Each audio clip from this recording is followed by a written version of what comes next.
Bueno, ¿me escuchan? ¿Me escuchan? Sí, profesor.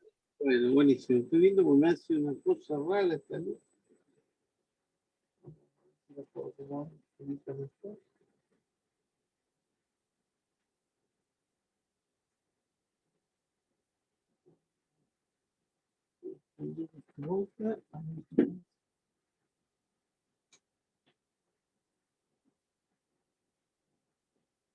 Bueno, más o menos, lo mejor que se puede, un poco milagros, pero bueno. Bueno, ¿estamos para empezar o faltarían algunos? Estamos, a ver, el número 45. Sí, estamos. Bueno, vamos a compartir la pantalla, sí, arrancamos.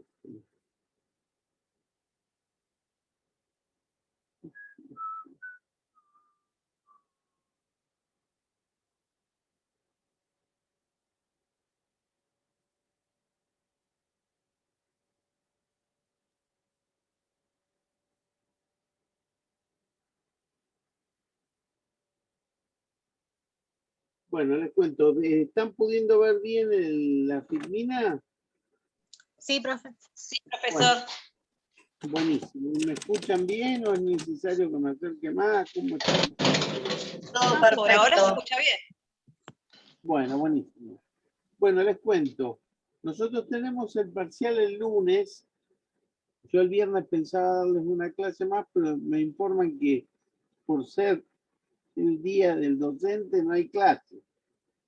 Así que esta va a ser nuestra última clase. Yo les voy a dejar material, porque para las bolillas 1 y 2, lo único que me interesaría que además leyeran o vieran la filmina de la interpretación del sistema constitucional desde una perspectiva de género, que me parece importante que ustedes lo conozcan y tengan por lo menos la idea. Después igual vamos a ver a la cuestión de la mujer como grupo vulnerable y minoría desaventajada, así que vamos a profundizar en la cuestión. Pero bueno, me interesa que tengan esas lecturas que yo les voy a pasar y que lean.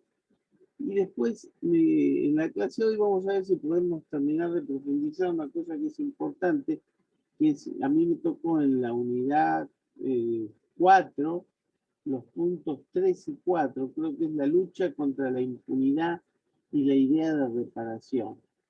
Entonces vamos a ver cómo a partir de estos conceptos de genocidio, cómo se... A ver, un segundito.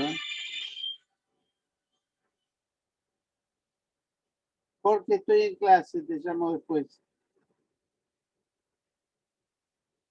Bueno, cómo a partir de estas ideas de genocidio y cómo desde que se produjeron los golpes de Estado tan cruentos en el país, se generó el concepto de la desaparición forzada de personas, que es un modo de delito de lesa humanidad. Entonces, vamos a ver cómo se trató en nuestro país toda esta cuestión que inclusive por imperativo de la importancia que tuvo esta problemática, se crean las asignaturas de derechos humanos en las distintas facultades, aunque como yo les dije en la primera clase, derechos humanos no es solo esto de lo que vamos a hablar hoy, pero realmente ha tenido tal trascendencia mundial lo que nos ha pasado lamentablemente a nosotros, que es conveniente verlo desde un prisma jurídico y también institucional. Como ustedes no pueden pasar por la facultad sin conocer estas cuestiones. Bien, entonces la idea es verdad, justicia y derechos humanos en la República Argentina y en particular cuando se plantea el juzgamiento de estos delitos tan particulares que se llaman delitos de lesa humanidad. O sea, primero vamos a hacer una serie de consideraciones generales. ¿Se acuerdan que en el primer día, en la primera clase, yo les comenté que con la incorporación y la jerarquización de los derechos humanos al sistema constitucional, todos nosotros como ciudadanos argentinos también adquirimos la calidad de sujeto de derecho internacional. Y no solamente estamos protegidos por toda la legislación nacional, sino en particular por la legislación internacional que protege a los derechos fundamentales. Por eso es que en la bolilla 2 se habla de los principios específicos del derecho internacional de los derechos humanos, que son algunos en particular como la universalidad, etcétera. Y por eso también que hay delitos, como los delitos de lesa humanidad, que por ahí, aunque no estén regulados en el Código Penal argentino, sí pueden ser perseguidos, castigados y sancionados porque son delitos de derecho internacional que ya tienen su nacimiento en el ámbito del derecho internacional. Yo les comenté en su momento que cuando Videla, que se le hace su juicio, el famoso juicio a las juntas, él pone una excepción, porque él dice, miren, señores jueces, a mí se me indica el delito de desaparición forzada de una importante cantidad de personas. Pero resulta que hoy en Argentina, y cuando se me imputaban esos hechos, en el Código Penal no está regulada la conducta de desaparición de personas. Entonces a mí no me pueden condenar por un delito que no está incluido en el Código Penal. Esa era su defensa más importante. Y cuando esa defensa llegó a la Corte le dijo, justamente en el caso Videla, que usted entendemos que ese delito que se le está imputando y por el cual se le pretende condenar no es un delito que está regulado en el Código Penal. Por eso no quiere decir que desde la masacre del genocidio armenio o lo que pasó con el genocidio nazi de la comunidad judía y otros más después, Ruanda, etcétera, los estados no supieran que esas conductas violentan al derecho penal internacional de los derechos humanos. O sea, esas conductas no las tienen que ir a buscar en el Código Penal argentino, sino en las convenciones internacionales y en la costumbre internacional que dice que ese tipo de acciones atentan contra la paz y la seguridad internacional. Entonces ahí ustedes se empezarán a dar cuenta la importancia de haberle dado jerarquía constitucional a todos estos instrumentos, porque entonces amalgamamos el derecho internacional de los derechos humanos con el derecho interno, todo para proteger al ciudadano local, lo que es de la mayor relevancia. Ustedes el día de mañana van a ser abogados, quizá ejerzan en el área de los derechos humanos y seguramente van a litigar en la Comisión y en la Corte Interamericana o en algún tribunal internacional cuando el Estado no dé la respuesta suficiente. Y son herramientas que ustedes tienen que tener, en particular ahora como estudiantes de derecho. Entonces, vamos a ver estos pequeños aportes básicos. Yo digo acá que en tiempos actuales, hoy, ayer, mañana, los estados nacionales no están habilitados para ordenar o ratificar actos que son criminales. Esto es lo que hablamos como en el caso de Videla, ¿bien? Los estados nacionales no pueden decir, yo me arreglo para resolver el tema del terrorismo, los liquido a todos sin juicio. Eso no se puede hacer, porque estos actos no solamente son criminales de acuerdo con el derecho penal doméstico, sino también con el derecho internacional de los derechos humanos, al cual todos los estados están necesariamente sometidos. Sus agentes, me refiero a los agentes del Estado, un presidente, etcétera, al realizar tales actos, están por lo tanto actuando fuera de su ámbito legítimo y deben ser considerados responsables por su conducta ilícita. Esto de alguna manera se hizo fuerte cuando la Corte Constitucional inglesa, británica, resolvió el llamado caso Pinochet. Ustedes saben que Pinochet, un terrible dictador de Chile, paragonable a Videla, Masela y Agosti en Argentina, una vez terminada la dictadura, promediando la década del 90, se va de viaje a Inglaterra porque, bueno, quería irse de paseo y además tenía que tratarse unos problemas de la rodilla, etcétera, etcétera. Estando allí, él era un invitado preferente de Margaret Thatcher, la ayuda que le dio cuando era jefe de Estado en la guerra de Malvinas, un general conspirador, traicionando la unidad latinoamericana. El asunto es que él, estando en Londres, le pide su captura el juez Baltasar Garzón de España. ¿Por qué? porque cuando había sido la dictadura de Chile, habían desaparecido varios ciudadanos españoles y no se había dado cuenta del porqué. Entonces, Baltasar Garzón, que estaba investigando esa cuestión en España, había pedido la captura internacional de Pinochet. Hoy esos delitos ya no son juzgados por estados nacionales porque hay una Corte Penal Internacional.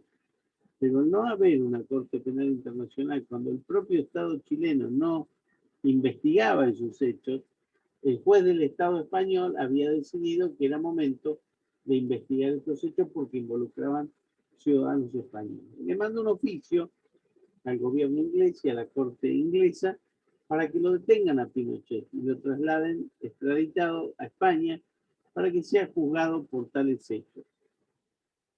Pinochet opone primero que había sido primer mandatario y eso le daba inmunidad, aparte por la constitución chilena que ahora está a punto de modificarse, todos los que fueron expresidentes de Chile, aún los expresidentes de los espacios no democráticos, después cuando termina el mandato son senadores vitalicios de Chile.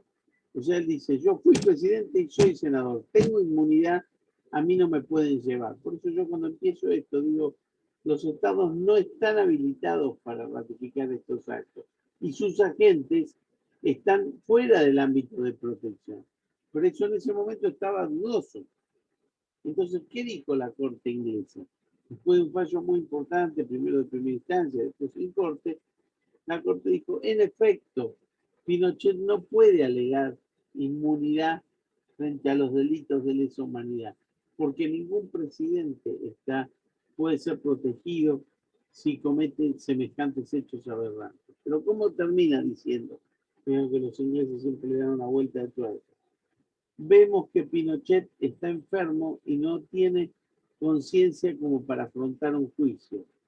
Entonces no lo podemos extraditar porque para el derecho británico, que habían hecho un estudio mental, no está en condiciones de afrontar un juicio. Razón por la cual se sentó la regla, que es lo que a nosotros nos importa, pero lo mandaron a Pinochet a su casa. Y por supuesto cuando volvió a su casa se bajó del avión como cualquier tipo que no tiene ningún problema y saludó a sus seguidores. Pinochet finalmente termina justamente sin condena porque muere antes, una vez que fue procesado. Pero entonces, en tiempos actuales, ningún presidente, ningún dictador puede agarrarse del cargo que tiene para ordenar actos violatorios de los derechos humanos. Y también cuando hacemos actos de integración, vean ustedes que nuestro Mercosur dice que no es aceptable en el Mercosur el Estado que esté sin un gobierno constitucional. Por eso hubo tanto lío cuando hubo ese golpe de Estado en Paraguay, o cuando Evo Morales fue desplazado en Bolivia, porque Evo Morales había aparentemente cometido algunos delitos electorales, falseando ciertos datos para poder validar su reelección, pero frente a ello no se podía hacer un golpe de Estado. Entonces, frente al mal desempeño de un presidente, en vez de articular los elementos correspondientes, se dio un golpe de Estado.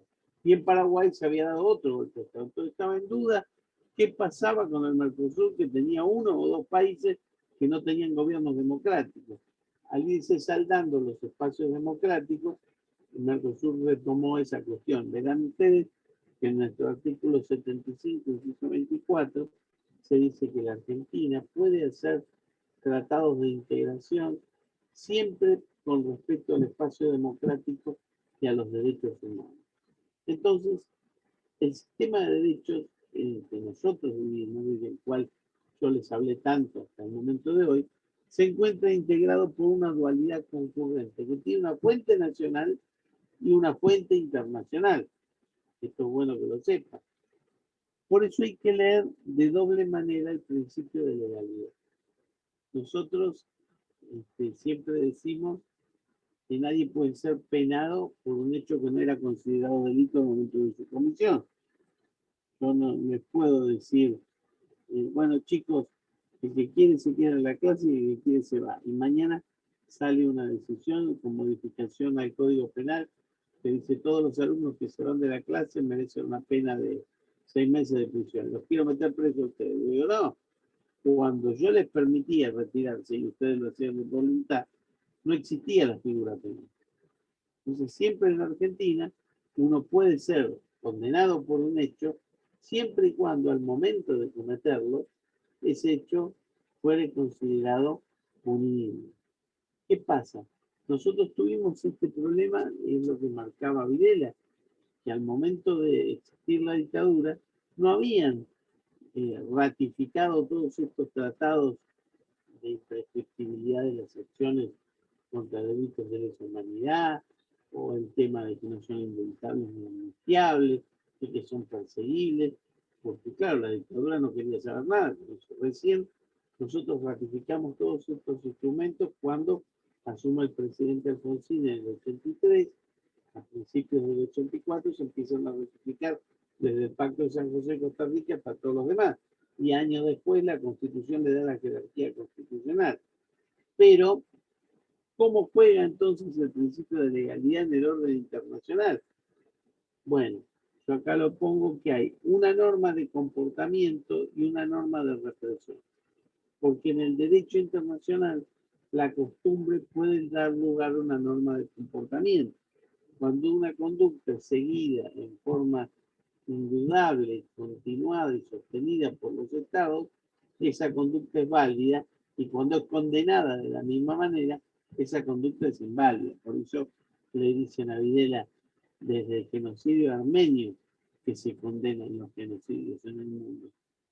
La costumbre internacional tiene por un hecho que lesiona la paz y la seguridad internacionales cometer genocidio. Y además, la mayoría de los estados se abstienen con conciencia de ejecutar una obligación que tiene esas características.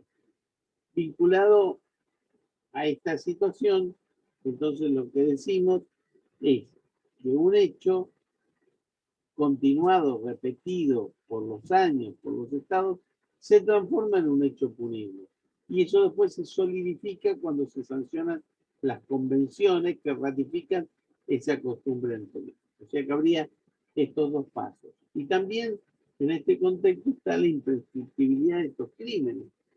Porque Videla decía, ¿cómo pueden sancionar por estos crímenes que seguramente por el derecho argentino estarían prescriptos, pero por el derecho internacional son imprescriptibles, no se pueden amnistiar, no se pueden indultar, pero eso a mí no me lo pueden invocar? Pero no, al haber nosotros firmado la Convención sobre Imprescriptibilidad de los Crímenes de Guerra y los Crímenes de Lesa Humanidad, dejamos zanjada esta cuestión.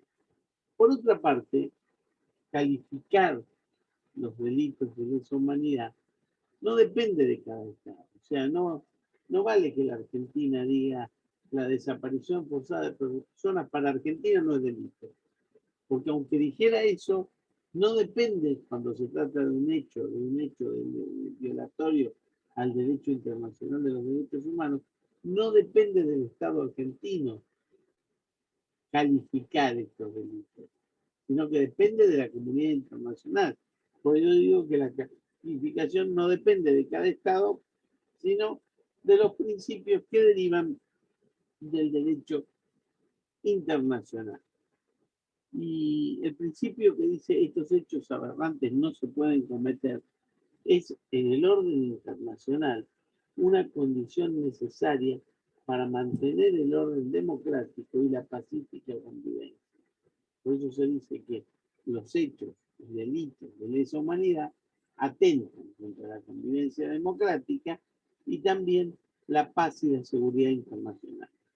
Por eso se ha dicho que la comisión del delito de genocidio, de los crímenes de lesa humanidad y los crímenes de guerra afectan el bien común de la comunidad internacional. Bien, esto lo habíamos visto. ¿Qué pasó con el tema de la verdad y justicia a partir del advenimiento de la democracia en el país? Vamos a partir de círculos concéntricos que tienen como principal elemento la comisión de una serie de hechos aberrantes cometidos por la dictadura argentina. Se habían cometido antes, pero en particular en el periodo más atroz, que fue el periodo que fue entre el 76 y 83. Ustedes sabrán ya que antes del año 76, en que se da el golpe de Estado, actuaba el grupo Montoneros, el Ejército Revolucionario del Pueblo, o sea, grupos terroristas violentos, como hay, también hubo en España, fue la ETA, también hubo en Inglaterra, que era el grupo IRA, en Italia, las Brigadas Rojas, y todos los estados tienen que lidiar contra esta gente que son criminales claramente, porque para conseguir sus objetivos, sus metas son la eliminación de civiles o de militares o de gente inocente o culpable en su criterio o hacerle juicio del pueblo, como se le hizo al militar argentino Aramburu. Dicho esto y sabiendo todo que un terrorista es un delincuente, no es un buen pibe, un muchacho idealista, etc. Es un delincuente desde que decide la violencia para cumplir con sus objetivos. No se había dado, y se empezó a dar con las dictaduras latinoamericanas, el hecho de que el Estado se transforme también en delincuente para perseguir a estos delincuentes.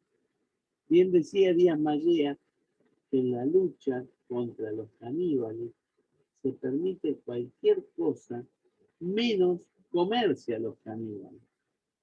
Porque no podemos decir, esta es una guerra con dos partes y usar las mismas tácticas de la otra parte. Esta idea de los dos demonios es una idea superada, porque si bien el terrorismo es condenable en todos los países y en Argentina también, lo que es más condenable es cuando el Estado, que tiene el monopolio de la fuerza, se transforma también en terrorista para decidir eliminar un presunto problema de la República Argentina. Es como que dijo, la República Argentina, déjenos que fronteras hacia adentro, nosotros a nuestra manera vamos a eliminar todo el terrorismo.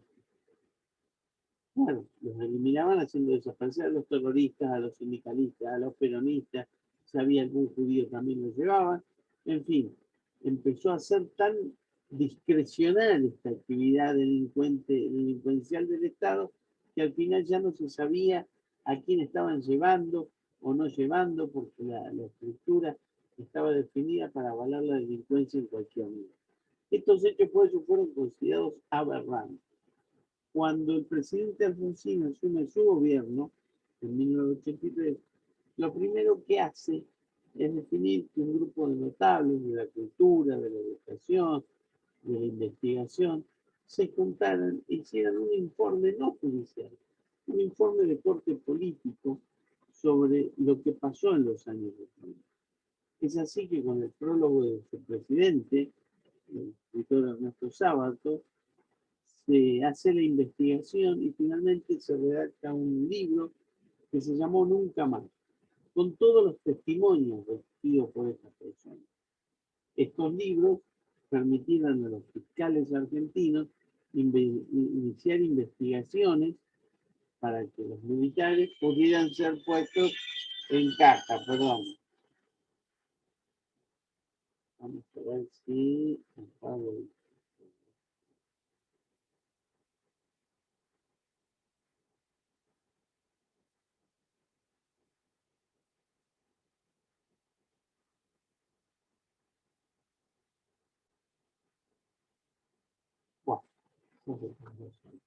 Bueno, les decía que al escribirse este informe, que fue lapidario, terrible, yo les recomiendo en un momento que puedan que lo lean, pero si pueden, yo doné a la biblioteca de la facultad algo más duro que ese informe, que fue el informe que hizo la Comisión de Derechos Humanos cuando en el año 79 nos hizo una visita y buscó información sobre lo que pasaba en la Argentina. Ellos también escribieron un informe que por supuesto en Argentina no pudo ser publicado y se publicó después, y salió por la OEA el informe. O sea, están dos informes. El informe de la CONADEP y el informe de la Comisión Interamericana sobre estos hechos. Pero había un problema. En la Argentina había una regla de justicia, el Código Penal Militar, se decía que los militares solo podían ser juzgados por militares. Entonces el gobierno de Alfonsín hace una modificación en el Código de Justicia Militar y en el Código Penal, diciendo que todo juzgamiento de militares después tenía que ir en apelación a la Cámara del lugar donde se producía el juzgamiento, a la Cámara Penal Federal del lugar. Entonces, como que le pusieron una apelación civil a lo militar que él no arrancaba, porque se decidió con esos informes de CONADEP que comenzarán los juicios a los militares involucrados. Pero el Consejo Militar no se expedía. Y ya pasaba un año y medio. Y entonces la Cámara que terminó juzgando a estos militares, a los más prominentes, sobre todo a Videla, Maceda y Agosti, que estaba liderada por Arranián y Gil Laveda, decidieron intimar a los militares para que terminaran el informe, porque si no se iban a abocar a la causa. Que eso no estaba muy claro y lo que podía hacer era sacarle la causa a los militares en el estado que esté y empezar a investigar. Y eso hicieron con mucha valentía los jueces civiles que en ese momento les tocaba hacer apelación de lo que decidían los militares. Y es ahí que se produce el famoso juicio a la Junta, que termina con ese alegato de fiscales tercera, que se voy a decir una palabra que ya no me pertenece a mí, sino al pueblo argentino, que es nunca más, después de haber analizado semejante aberración. Y eso terminó con las condenas de las cúpulas militares, pero también de las cúpulas extremistas. Hubo una condena para Femenich, hubo una condena para algunos líderes terroristas, y de alguna manera Alfonsín tenía la idea de que condenando a las cabezas militares se podía llegar a la pacificación. Entonces, él toma una decisión que yo creo que fue honesta, pero equivocada, justamente muy influenciado por Carlos Nino, que era asesor jurídico, y él decide, vamos a tratar de terminar los juicios acá, generar una cosa que fue histórica, que nunca un gobierno civil posterior habría logrado la condena de los militares que lo habían antecedido. Porque en ese momento de Alfonsín los militares no eran unos viejitos con bastón, eran gente que todavía mantenía mucho poder. Bien, estaba dándose todo ese análisis cuando los jueces de la nación no estaban tan de acuerdo con la solución de Alfonsín. Y siguieron procesando y procesando cuanto militar veían involucrado en estos hechos. Sucede lo de Semana Santa, con los militares golpistas, que de alguna manera le piden que terminen con estas cosas, y bueno, ahí se produce una negociación bastante criticada, y Alfonsín manda al Congreso dos proyectos de ley. Uno es el de punto final. ¿Qué le dice a los jueces? Por supuesto que el Congreso la sanciona y le da a los jueces 120 días para terminar todos los procesamientos, pero a los militares que no procesara en los 120 días que sigan el dictado de la ley, ya no los podía procesar. Esto, en palabras llanas, es una especie de amnistía encubierta a plazo fijo, digamos. Le vamos a dar la amnistía a los que no lleguen a procesar hasta ahí.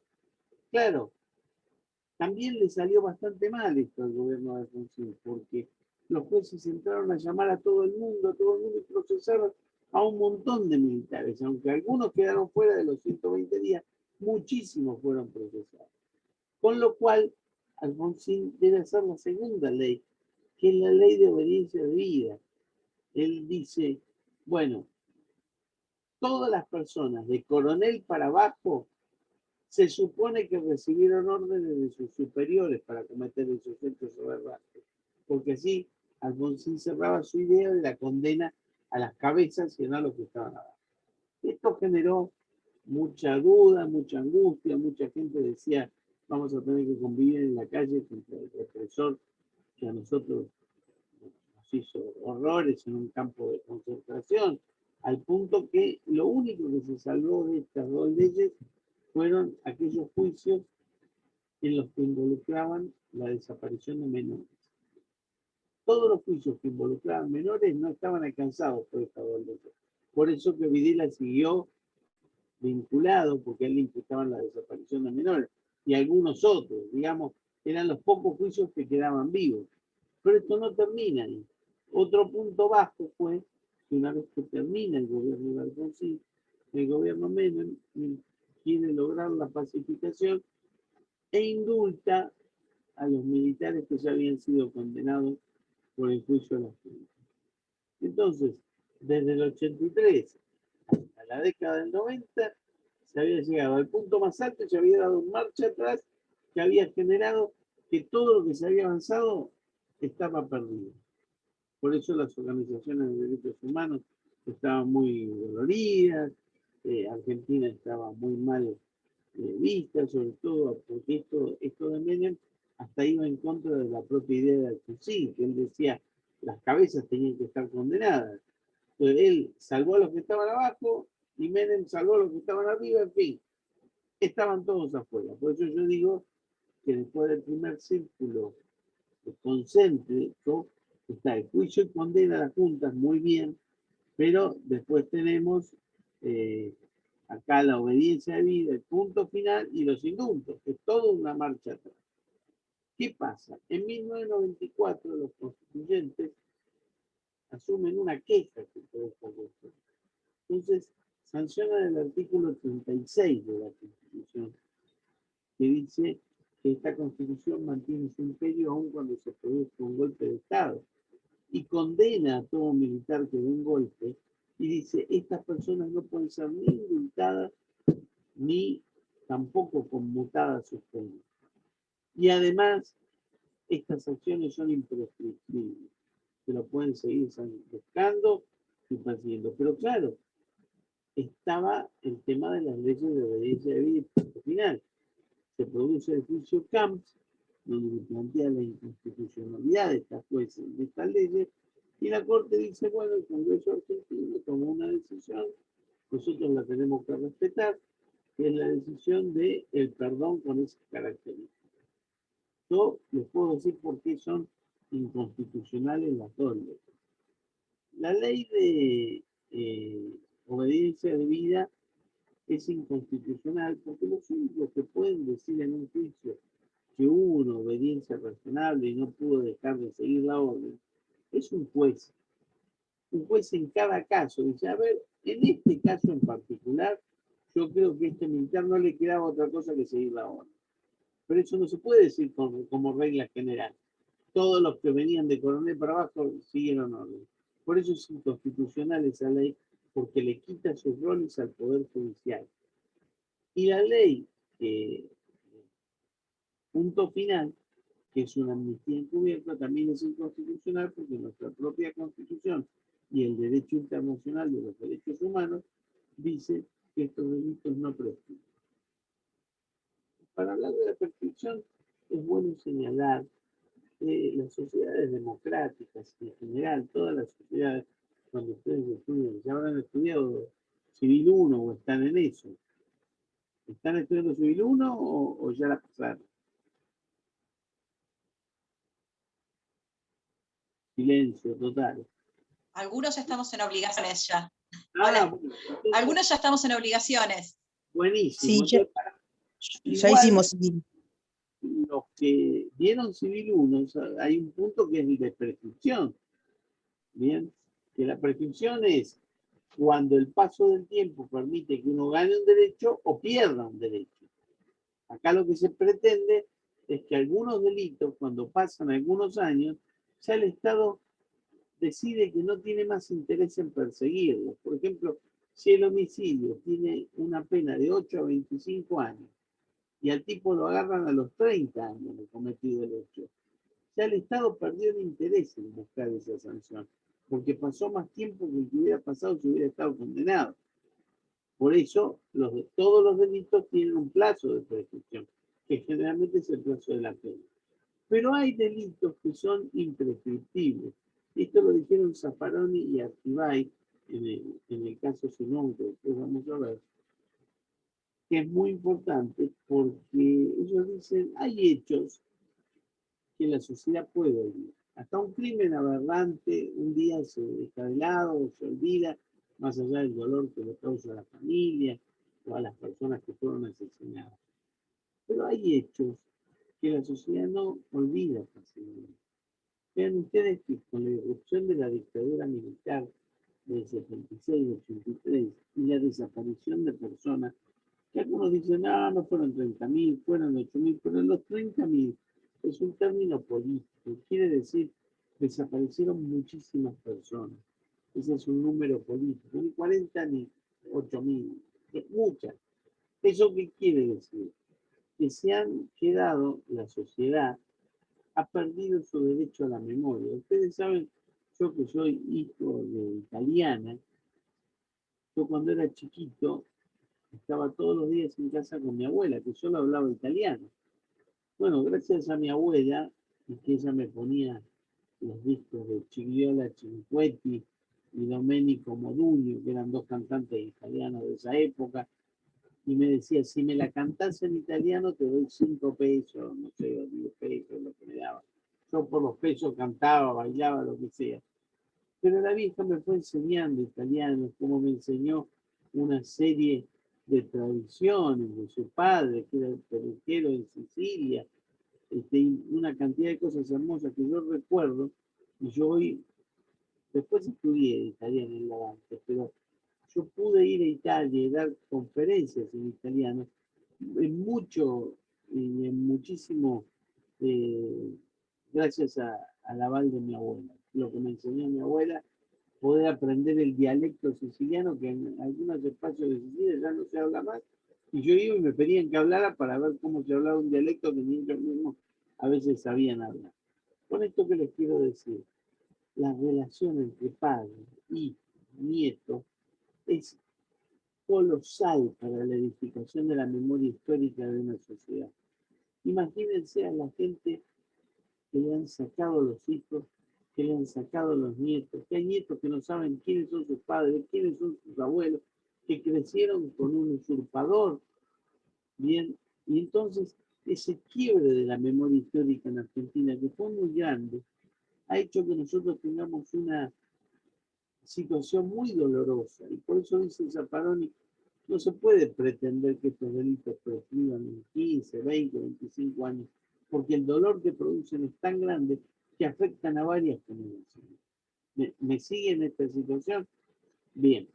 Entonces, ¿qué pasó? La reforma constitucional nos dio esto que puso en el artículo 36, que son delitos de lesa humanidad, que son imprescriptibles, que son inamnistiables, pero además, al darle jerarquía constitucional a 11 instrumentos de derechos humanos, también se le dio jerarquía constitucional al Pacto de San José de Costa Rica. Y nuestra Corte dice, al darle jerarquía al Pacto de San José de Costa Rica, a nosotros nos obligan las sentencias de la Corte Interamericana, que es intérprete natural del Pacto de San José. Y la Corte Interamericana dijo en el caso de Barrios Altos contra Perú, estos delitos tan terribles no pueden ser ni amnistiados ni perdonados en modo alguno.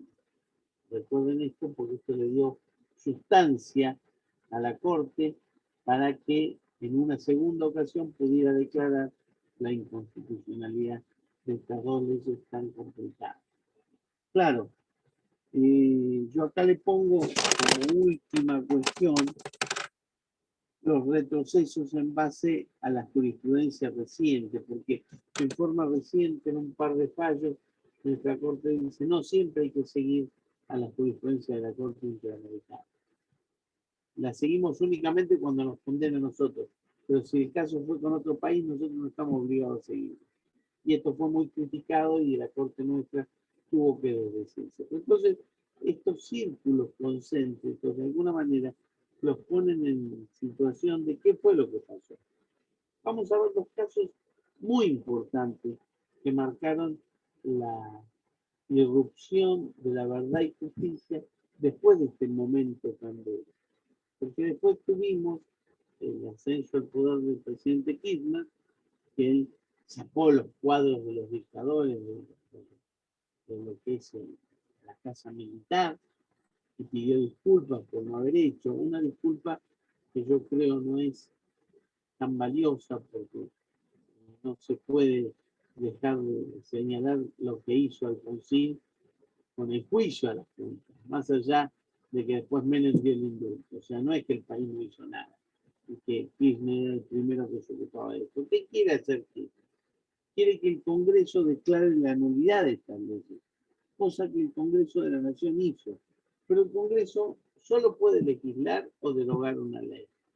No puede derogarla con efecto retroactivo. O sea que el único cuerpo que es capaz de derogar una ley con efecto retroactivo es la Corte.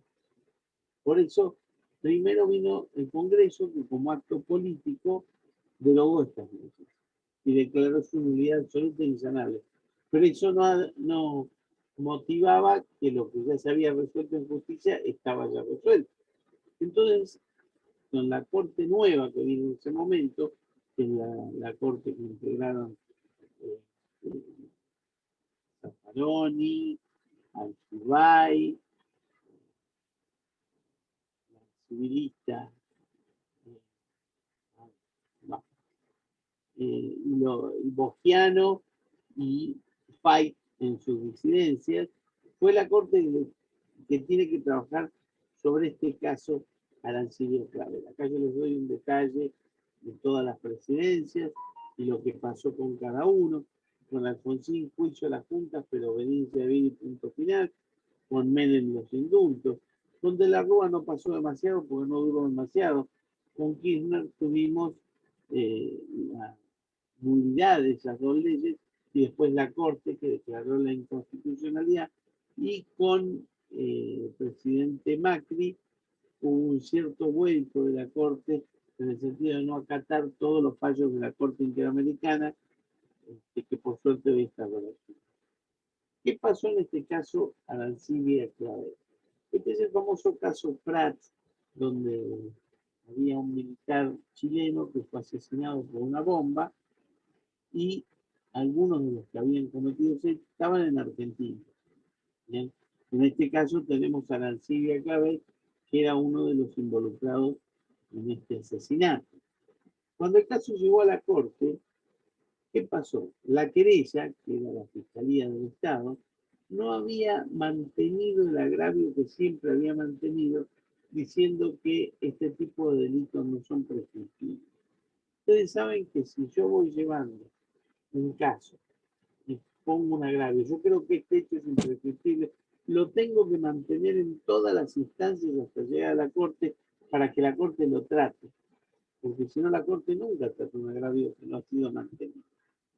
Y el fiscal no había mantenido el agravio más importante, que Arancibia Clavel decía, esto pasó en el 74, está todo prescrito. Pero los fiscales decían, no, están las convenciones internacionales, todo lo que yo les conté, el derecho internacional de los derechos humanos. Y sobre el fondo de la cuestión, como este muchacho, Arancibia Clavel, había integrado un grupo de personas, era saber si la asociación ilícita, que era el delito que se le imputaba, era un delito de lesa humanidad. Porque si era un delito común, prescribía. Si era un delito de lesa humanidad, no prescribía. Entonces, dos cosas. Si la asociación ilícita era un hecho de lesa humanidad y si la aplicación retroactiva de la Convención sobre Imprescriptibilidad de estos delitos o la aplicación de la costumbre internacional era constitucional o no. ¿Qué pasó con lo de la imprescriptibilidad? Zaffaroni dice, la prescripción de la acción penal no es una cuestión procesal. O sea, para decir que un hecho está prescrito o no está prescrito, esto no es una cuestión que se maneja por el Código Procesal. Es una cuestión de orden público, de fondo. Los jueces resuelven si una cuestión prescribe o no, atendiendo a consideraciones de fondo y no procesales. No se trata de haber mantenido o no un recurso, sino si en los hechos esa acción está prescrita o no.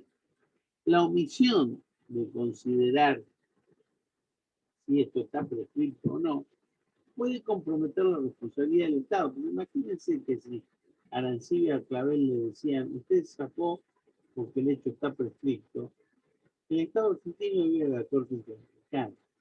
y la Corte Interamericana iba a terminar diciendo que esto era imprescriptible y iban a condenar al Estado argentino.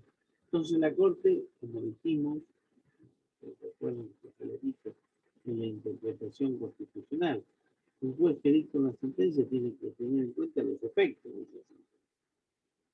No decir, vamos a llegar litigando hasta la Corte para terminar el mismo resultado. Bien, el Tribunal Inferior, dicen los jueces, que es la casación, ya había tratado esta cuestión. Entonces, si la cuestión la trató casación, eso alcanza para que nosotros la tratemos. Yo les voy a decir que esto rompió una tradición, porque siempre que una cuestión no había sido mantenida al momento de ir a la Corte lo rechazaba. Pero el tema era tan importante que dijo, tenemos que resolver. Es un tema que la sociedad argentina tiene pendiente. El otro tema, ya de fondo, la asociación ilícita. Ustedes saben que una asociación ilícita es un grupo de 3 o más personas que se juntan para cometer delitos en forma indeterminada. Bien, vamos a cometer delitos. Hoy robamos un banco, mañana asaltamos, mañana pasado somos motochorros. Entonces, eso es un crimen de lesa humanidad, la asociación ilícita. ¿Qué dijo la Corte? Una asociación ilícita es un delito de lesa humanidad cuando los delitos para los cuales se juntaron son de lesa humanidad. O sea, si dicen, vamos a juntarnos para hacer desaparecer terroristas en Argentina, en Paraguay, en Chile, en México, lo vamos a profesionalizar y nos vamos a especializar en raptar gente. Bueno, ya está. La asociación ilícita que es cometida, que es encarada para cometer delitos de lesa humanidad, es también un delito de lesa humanidad. ¿Qué dice la Corte? La normativa internacional no alude específicamente al tipo penal de la asociación ilícita, pero sí otorga el carácter de crimen de lesa humanidad a cualquier tipo de confabulación, colaboración o conspiración para cometer un delito de esa índole. Esto lo dijeron Zaffaroni, Cayton, Petracchi, Boggiano y Maqueda con disidencia de juez. Entonces, ¿es imprescriptible este delito de asociación ilícita para cometer delitos de lesa humanidad? Y dice, esto es lo que yo decía que decía Zaffaroni. Se trata de crímenes que no han dejado de ser vivenciados por la sociedad entera, dada la magnitud y significación que los daños. Estos delitos, aparte, son realizados generalmente por aquellos que están encargados de perseguir al delito. Por lo tanto, es más terrible, porque son los que nos tienen que cuidar los que se han tornado en delincuentes. La convención que dice que estos delitos son imprescriptibles se aplica en forma retroactiva, porque la Argentina ratificó esto en el año 95, pero no en el 74, que se habían cometido estos hechos. Petracchi, cuando se dio el caso Priete, no le aplicó esta convención. Pero más tarde, el caso Velázquez Rodríguez le permitió a la Corte cambiar la jurisprudencia y dice, hay que hacer valer la actualidad del orden público internacional. Hubo 2 disidencias que fueron la de Pay Vázquez y también la de Belucio que no coincidieron, pero la mayoría dijo, señores, esto es imprescriptible porque hoy la jurisprudencia internacional valida que la costumbre internacional dice que estos hechos no prescriben nunca. ¿Me van siguiendo, chicos? Bien. Sí, sí. Esta imprescriptibilidad surge de esa convención y no, surge de la costumbre internacional, que es anterior a esa convención y es anterior al momento en que se cometió el delito, porque no está fundada en la convención y su aplicación retroactiva, sino en la costumbre internacional. En la época que operaba la DINA, que era la CIDE chilena, sí, se cometió el asesinato de los Prats, el general Prats y su mujer en el 74, ya existía la costumbre internacional de perseguir este tipo de delitos en forma imprescriptible. Recuerden que ya se perseguían a los que habían cometido los delitos del holocausto nazi por todo el mundo sin que esto profundice. Otro caso, acá tenemos un caso más impactante, que fue el caso Simón de la Corte, donde se declaró la inconstitucionalidad de las leyes de obediencia civil y punto final. Con esto la Corte completa el segundo trabajo del Congreso. El Congreso las había nulificado estas leyes. La Corte las declara inconstitucionales y para atrás también. Acá marqué Videla, Gandhi, Lennon, todas personalidades para el horror, para la paz y para la guerra. ¿Qué dijo este fallo? El voto fue dictado por una mayoría de 7 votos y una sola disidencia. ¿Qué es lo que a mí me hubiera gustado? Que esa mayoría integrase un solo voto. Y en un solo voto los 7 jueces dijeran lo mismo, para darle fuerza de convicción a lo que estaban resolviendo. Por acá triunfó un poco un cierto vedetismo que tienen los jueces, que cada uno quiere decirlo con sus propias palabras. Entonces, aun cuando hubo 7 jueces que dijeron lo mismo, van a ver que lo dicen con otros argumentos cada uno. Bien, con este fallo, el tribunal que habilitó primero el juicio y después la reapertura de los juicios cerrados a estos procesos que habían sido oportunamente beneficiados por los efectos de esta ronda. Todos los que habían tenido que cerrar juicio, porque había la ley de obediencia civil y el punto final, o se reabrían o se iniciaban. Por eso fue que la lluvia de delitos de lesa humanidad que se dio a partir del 93. Bien. ¿Cuáles son los fundamentos del precedente? La coincidencia de 7 es que estas dos leyes están tapando de alguna manera delitos de lesa humanidad. Y esta categoría de delitos no puede ser amnistiada, porque lo dijo la Corte Interamericana y lo dicen los principios internacionales generales del derecho internacional de los derechos humanos. Vean ustedes como todo empieza a tocar. La Corte interpreta de una manera elástica, renovadora, acorde al derecho internacional de los derechos humanos, usando la jurisprudencia de la Corte Interamericana y usando además la costumbre del derecho internacional. ¿Cuáles son las críticas a los fundamentos de este fallo? Y que declarar inconstitucional estas leyes mucho después de que la Corte ya las había avalado. Yo recuerden que les dije cuando se resolvió el caso Camps, la Corte había dicho, y bueno, el Congreso las dictó, por algo será. Invocando una normativa constitucional que recién ahora se sanciona, y es un grave atentado del Estado de Derecho y a los principios de legalidad y retroactividad de la ley penal. Es lo que yo les conté, que acá lo que la crítica confunde es la naturaleza de estos delitos. Si estos delitos fueran delitos del derecho interno, yo estaría de acuerdo con lo que dijo Carlos. Pero al ser delitos del derecho internacional, el principio de legalidad se lee de otra manera. La legalidad dada por la costumbre y por los tratados internacionales. Por eso acá marco abajo, que tengo oportunidad que se lo consigue, lo escuche, un disco de CD o compact, de Sui Generis, el primer grupo de Charly García, donde un poco antes de que empiece la dictadura, el disco inclusive se edita después de iniciar la dictadura, hace una reseña de lo que era la sociedad argentina en ese momento.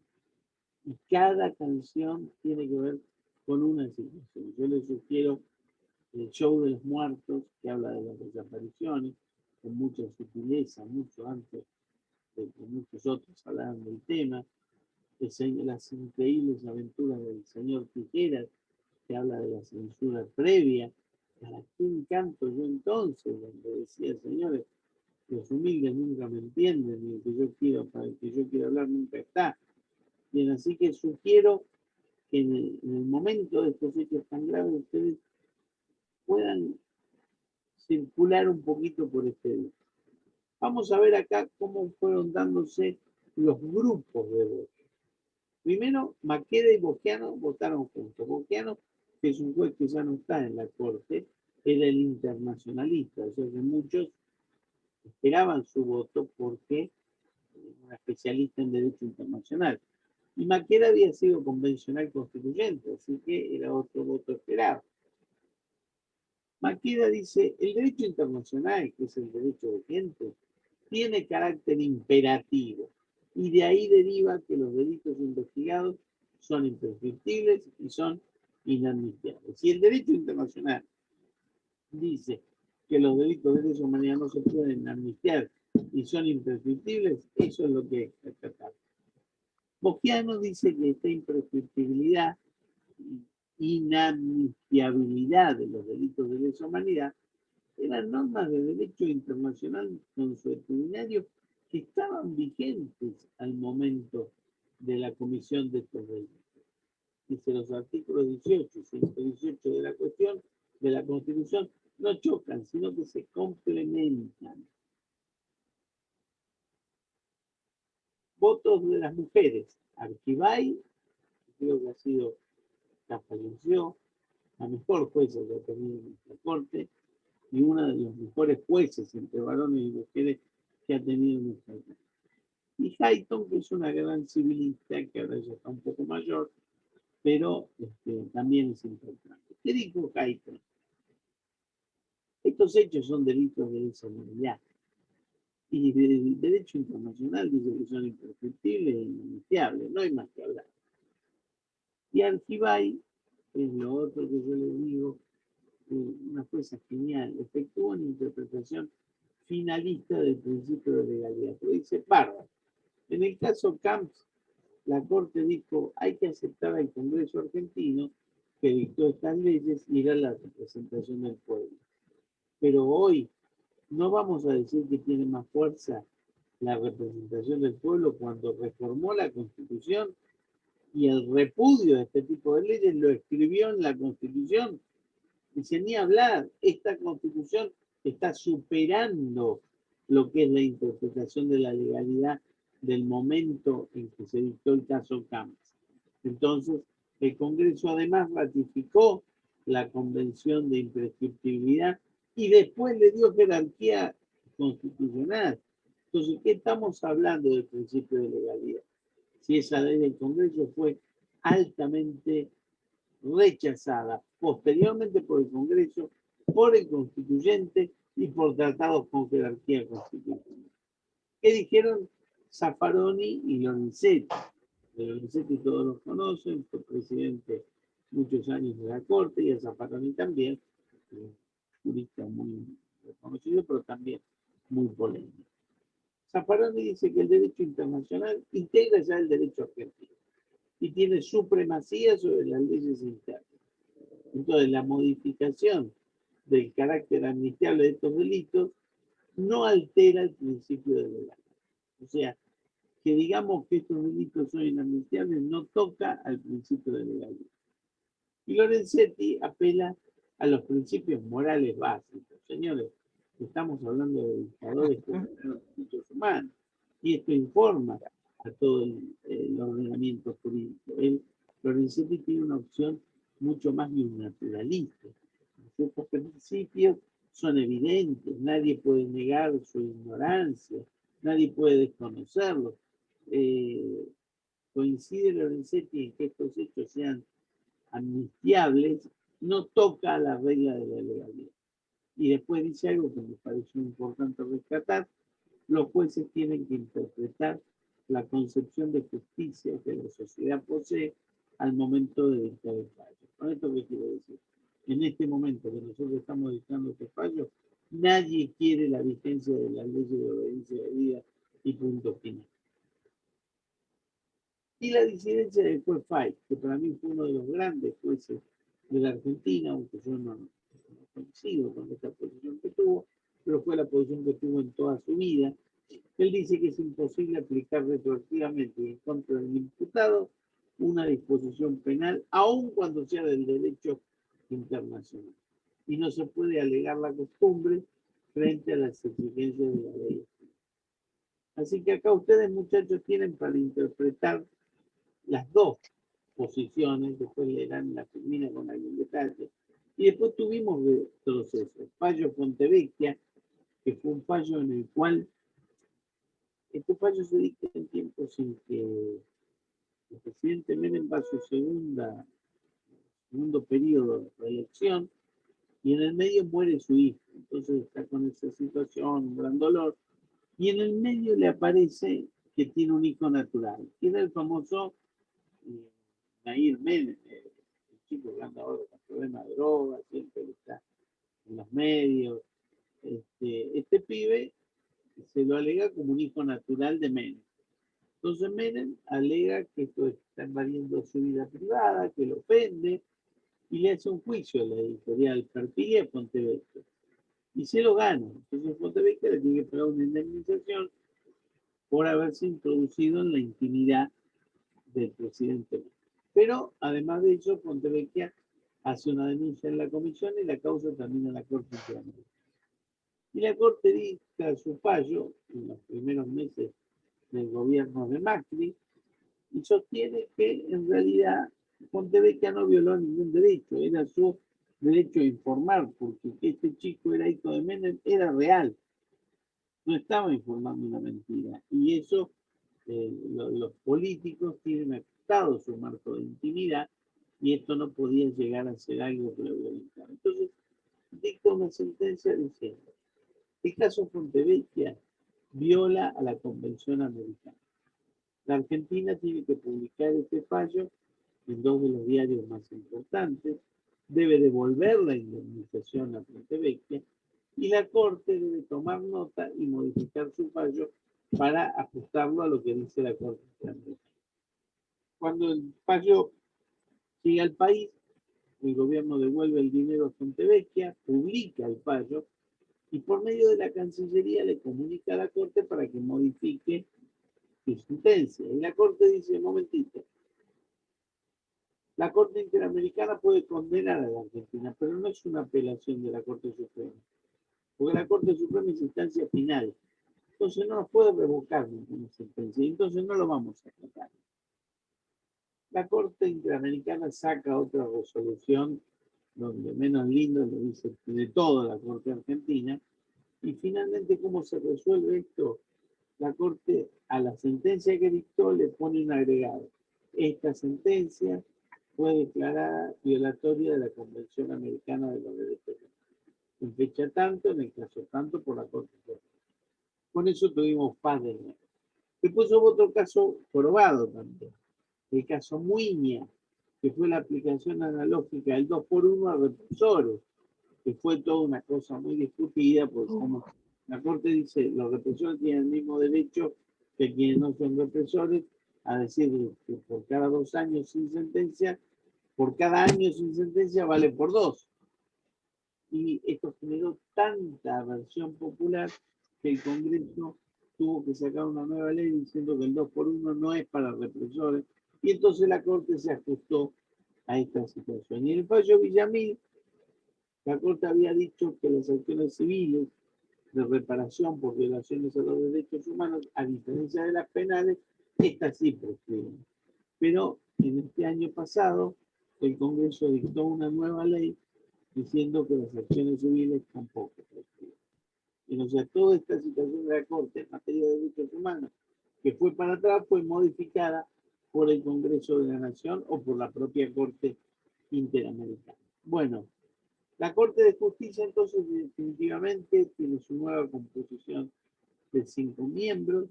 3 son Lorenzetti, Maqueda y Cayton. Hoy el presidente es Rosenkrantz, que es uno de los 2 nuevos, junto con Rosati. Rosenkrantz es otro discípulo de Nino y Rosati es un peronista convencional constituyente. O sea que hoy la Corte tiene 2 ex convencionales constituyentes, un especialista en derecho del consumo, una civilista y un filósofo del derecho. Esa es la integración que tiene esta Corte. El caso Fontevecchia, bueno, ya se lo expliqué, así que no hace falta explicarle más de esto, pero sí les voy a explicar una cosita más en el ratito que nos queda sobre las ideas de reparación en el sistema interamericano. ¿Qué pasa? Ustedes sabrán que en general, cuando hay un daño, generalmente la primera idea es la reparación en especie, indemnización. Yo te hago un daño, te lo pruebo y lo indemnizo. ¿Qué pasa en el sistema interamericano, donde en realidad no se apela de una sentencia de Argentina, sino que se inicia un nuevo juicio donde se dice que el Estado argentino pudo haber violado el Pacto de San José de Costa Rica? Generalmente, cuando se llega a sentencia, la primera condena básica que se dio al Estado argentino en derechos humanos es pague una indemnización. Que esa indemnización se va elaborando junto con las víctimas. Bien, entonces, la Corte Interamericana reconoce derechos o faculta a los estados partes. El Tribunal del Pacto de San José de Costa Rica no puede derogar el derecho interno, pero sí para juzgar si en la República Argentina se violó el Pacto de San José de Costa Rica. Por eso se dice que si bien los jueces argentinos hacemos control de constitucionalidad, la Corte Interamericana hace control de convencionalidad. O sea, evalúa si ese hecho violó la Convención de Costa Rica. Hoy por hoy, los jueces argentinos hacen control de constitucionalidad y convencionalidad. Cuando revisan una situación, dicen, esta situación viola la Constitución, esta situación viola el Pacto de San José de Costa Rica, porque nosotros sabemos que eventualmente la causa puede llegar a la Corte Interamericana. Y con eso prevenimos sentencias que nos condenen. Bien. Aún así, la Corte dejó en claro, cuando dictó la opinión consultiva 7, que la Corte Interamericana o la Comisión tiene en mira reconocer derechos y no simplemente facultar a los estados. O sea, la Corte no es que está parada ahí para permitirle a los estados que garanticen el Pacto de San José de Costa Rica. La Corte está, la Interamericana, para garantizar que se cumpla el Pacto de San José de Costa Rica. O sea, nosotros tenemos más derechos ahora conforme lo que establece el Pacto de San José. Implementar las decisiones de la Comisión y la Corte Interamericana es un tema crucial si queremos proteger en serio los derechos humanos de las personas. Porque es muy difícil. La Corte dice una sentencia y después tiene que volver a Argentina y se tiene que cumplir lo que dijo la Corte Interamericana. A veces no cumplimos lo que dicen los jueces nuestros, vamos a cumplir lo que dice la Corte Interamericana. Bueno, la protección internacional va a quedar inconclusa si no logra su objetivo de proteger a las personas, porque las decisiones de estos órganos que supervisan lo que se hizo en nuestro país no sean ejecutadas a nivel local. Entonces la idea es que este doble control funcione. En el nivel local, el Pacto de San José, ¿qué dice? Argentinos, hagan ustedes su justicia. Si alguno se queja, nosotros vamos a revisar la situación. Si acá el Estado, no una parte, Pérez o López, violó el Pacto de San José de Costa Rica. ¿Cuáles son los obstáculos más usuales para implementar las decisiones, por ejemplo, de la Corte Interamericana? Primero, el desconocimiento de la materia por muchos de los actores involucrados, funcionarios del Ejecutivo, jueces, legisladores. Yo tenía, cuando era secretario, un juez que me decía, yo por ahí hacía una resolución y la fundamentaba en el artículo 8 del Pacto de San José de Costa Rica, que hablaba del derecho de defensa en juicio, y me decía, pero no, fúndeme en derecho argentino, como que el Pacto de San José de Costa Rica es un derecho internacional y no derecho argentino. Bueno, todavía quedan jueces que no creen que hay instrumentos que tienen la jerarquía de la Constitución y que hay que aplicarlos como lo que son, derecho nacional. Hay falta de normas apropiadas para implementar estas decisiones. Una ejecución adecuada que nos permita no dar mucha vuelta para cumplir una decisión de la Corte Interamericana. También hay falta de voluntad de los estados para cumplir con las recomendaciones de los organismos. Vean lo que pasó en el caso Pontevecchia, si no hay falta de voluntad, por lo menos en la Corte. ¿Qué es el deber de reparar? Entonces, toda violación a los derechos y garantías que reconoce el pacto de San José de Costa Rica y que la haya cometido un Estado, constituyen automáticamente el quebrantamiento del compromiso de respeto y garantía que establece la Convención Pacto de San José. El Pacto de San José dice, todos los estados que firman deben respetar y garantizar que se cumpla lo que dice el Estado. Entonces, cuando hay una violación a los derechos que reconoce el pacto y no se cumple el deber de garantía que dio cada estado cuando firmó el Pacto de San José. Los estados asumen en el caso obligaciones de no hacer, o sea, no deben violar derechos humanos, pero también de hacer, deben generar las condiciones para que no se violen los derechos humanos. No pueden decir, no fue el Estado, fue el delincuente, pero usted está obligado a prevenir la delincuencia. Esta obligación de respetar abarca dos obligaciones fundamentales. Primero, que la actuación de los órganos del Estado no puede ir más allá de los límites que dejan las normas de los derechos humanos. Lo que hablamos ahora, hoy era más temprano. Si vamos a perseguir a los terroristas, no podemos ponerle bombas abajo de la casa. No tenemos que usar herramientas prohibidas por los derechos humanos.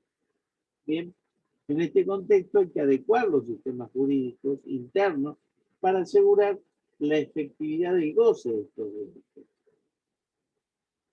La obligación de garantizar este libre y pleno ejercicio de los derechos que han sido reconocidos por la Convención impone a los Estados la obligación de asegurar a toda persona que esté bajo su jurisdicción el efectivo goce de los derechos. ¿Qué abarca? Primero, un Estado como la Argentina nos tiene que brindar los medios judiciales rápidos y efectivos para proteger los derechos con respecto a las reglas del debido proceso legal. Ustedes se van a recibir de abogados y van a tener que enojarse porque los jueces no garantizamos a veces el respeto a los derechos y el propio Estado tampoco.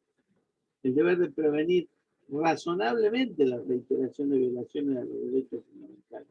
No podemos admitir que una vez que decidimos juzgar a los represores, desaparezcan los testigos que van a declarar contra los represores. El deber de establecer una organización institucional que posibilite el pleno ejercicio y defensa de los derechos. Por ejemplo, la Secretaría de Derechos Humanos de la Nación. ¿Bien? ¿Cuáles son las vertientes normativas expresas de este deber de reparar? La Comisión Interamericana tiene que hacer las recomendaciones pertinentes y va a fijar siempre un plazo para remediar la situación. O sea, la Comisión, antes de llevar el caso a la Corte Interamericana, tiene que hacer un informe y decir, aparte, usted violó, debe cumplir de esta manera, trate de hacerlo porque si no lo voy a llevar a la Corte. Existe derecho de indemnización para el caso de error judicial cuando se dicta la sentencia definitiva. Muchas veces en el orden interno una sentencia definitiva se dicta erróneamente y no se corrige. Bueno, una solución es el sistema interamericano. Cuando se decida que hubo violación a un derecho o libertad protegido por la Convención Americana, la Corte Interamericana va a disponer que se garantice al lesionado el goce del derecho a la libertad conculcada. Va a disponer que se reparen las consecuencias, a veces que lo vuelvan a poner en la escuela donde daba clases, que incorporen en un museo de la memoria qué es lo que ha pasado con esta persona. La parte del fallo que dispone la indemnización compensatoria se podría ejecutar en el respectivo país por el procedimiento de la ejecución de sentencias contra el Estado. Bien, esta es una forma rápida de que se ejecute una sentencia de la Corte Interamericana.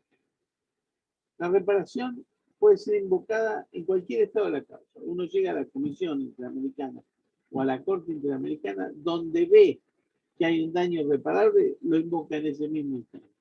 Puede haber un pedido de sentencia de reparación, que aparte de condenar al Estado, diga, debe repararse haciendo un monumento, haciendo esto, haciendo el otro, recuperar sus libros, darle otra vez el lugar que tenía en la escuela.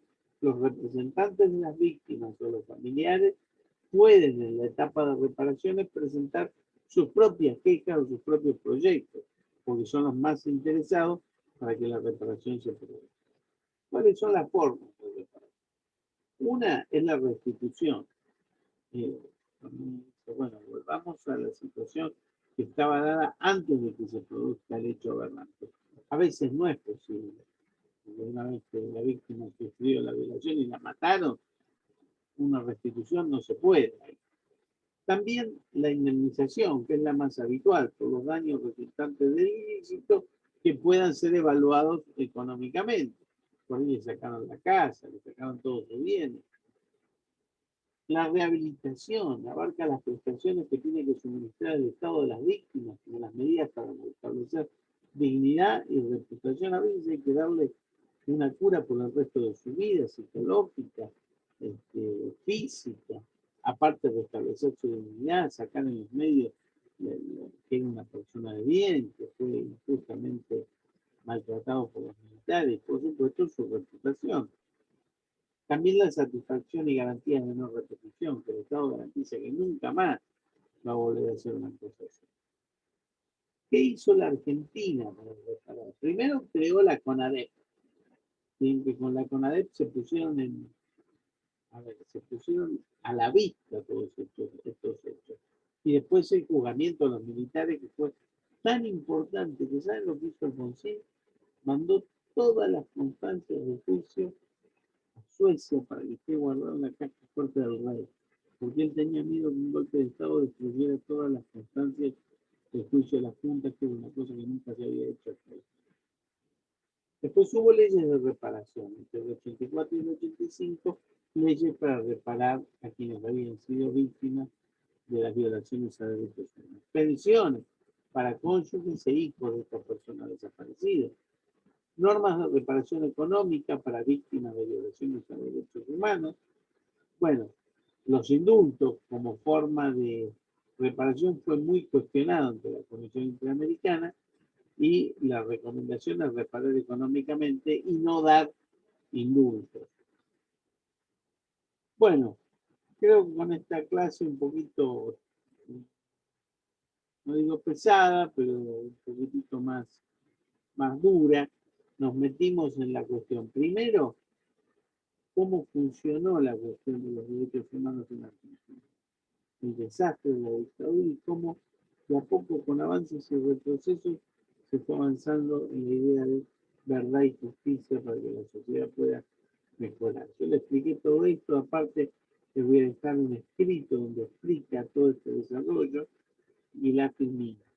Y después esto de la reparación y un escrito sobre el tema de reparación para que lo tengan presente para el momento de eso. ¿Tienen alguna preguntita o se quieren escapar? Sí, a ver. ¿Alguno?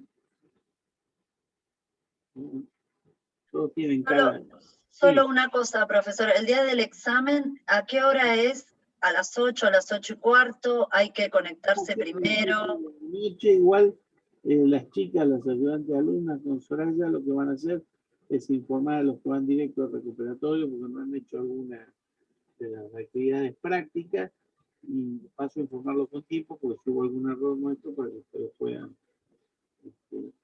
avisarnos que no, que efectivamente lo presentaron, mandaron al mail, si hubo algún error, se corrigió. Así que supongo que va a ser a las 8, a veces se toma a las 7, por eso le vamos a informar el horario, seguramente, a ver. Bueno, Más que nada para saber si hay que conectarse antes para dar el presente. Sí, lo vamos a subir al aula virtual. Bueno, bárbaro. Si hay alguna duda, me mandan. ¿Qué más? De la ciudad, están todas las caretas.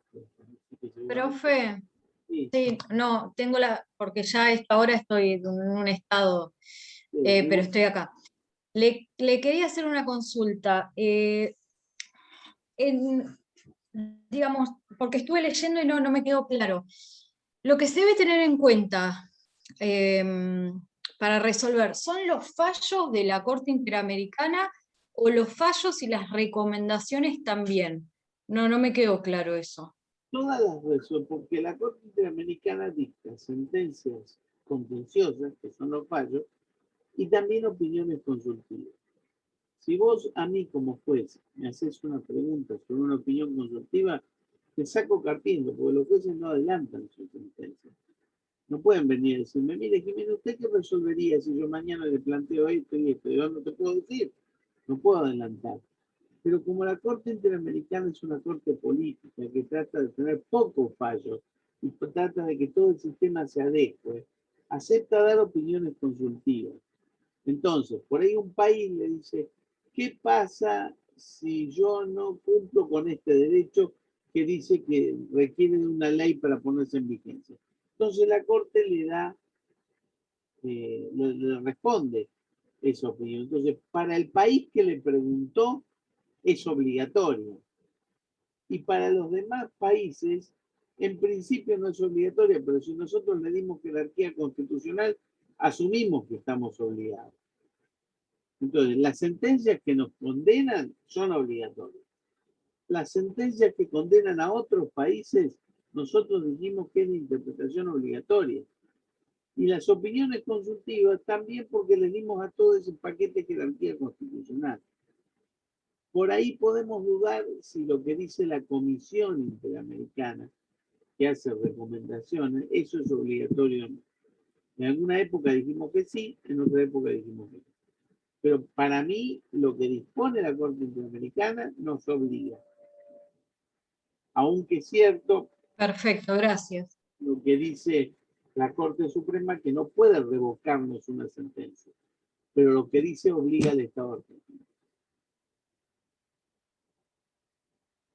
¿Qué más?